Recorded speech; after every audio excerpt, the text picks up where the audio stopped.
அஸ்ஸலாமு அலைக்கும். Hi every one. ஒரு குட்டி விளாக் பார்க்கலாமா?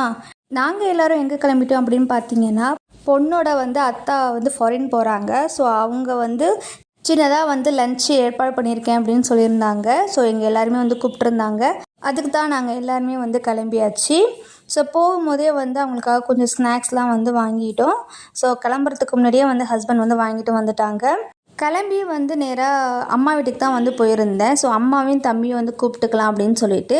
ஸோ பொண்ணு அவங்க அம்மா வீட்டுக்கு போயிருந்தாங்க. ஏன்னா அவங்க அத்தா ஃபாரின் போகிறதுனால 2 டேஸ் முன்னாடியே அவங்க அம்மா வீட்டுக்கு அனுப்பி விட்டாச்சு.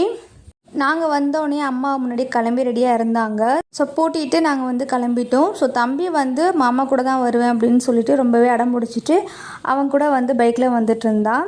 பொண்ணு வீட்டுக்கு நாங்கள் 1 o'clock தான் போனோம். ஸோ போனோடனே ஒரு கூல்ட்ரிங்க்ஸ் கொடுத்துருந்தாங்க. கூல்ட்ரிங்க்ஸ் குடிச்சிக்கிட்டே அப்படியே கொஞ்ச நேரம் பேசிகிட்டு இருந்தோம்.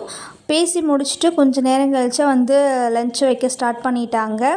லன்ச்லாம் முடிச்சுட்டு ரொம்ப லேட்டாக தான் வீட்டுக்கு வந்தோம். அவ்வளோ நேரம் அங்கே டைம் ஸ்பெண்ட் பண்ணியிருந்தோம். ஸோ அவங்க அத்தாவும் சரி அவங்க அம்மா எல்லாருமே ரொம்ப ஃப்ரீயாக பேசணும். ஸோ இதுக்கு முன்னாடி கல்யாணம் அப்படிங்கிறதுனால அவ்வளோக்கா பேச முடியல. இந்த டைம் தான் நல்லாவே பேச முடிஞ்சிச்சு. ஸோ பேசிட்டு கொஞ்சம் நேரம் கழித்து கிளம்பிட்டோம். ஸோ போகிற வழியில் ஒருத்தவங்களை பார்த்துட்டு அப்படியே மீட் பண்ணிவிட்டு வீட்டுக்கு வந்தாச்சு. ஸோ அம்மா வீட்டுக்கு வந்துட்டு கொஞ்சம் நேரத்துலேயே நான் கிளம்பிட்டேன். ஏன்னா மறுநாள் ஸ்கூல் இருக்கிறதுனால. ஸோ போகும்போதே பால்லாம் வாங்கிக்கிட்டு அப்புறம் வீட்டுக்கு வந்தாச்சு. இந்த விலாக் உங்களுக்கு பிடிச்சிருந்துச்சுன்னா மறக்காமல் லைக் பண்ணுங்கள், ஷேர் பண்ணுங்கள், மறக்காமல் சப்ஸ்கிரைப் பண்ணுங்கள். நெக்ஸ்ட் விலாகில் உங்களை பார்க்குறேன். தேங்க்ஸ் ஃபார் வாட்சிங்.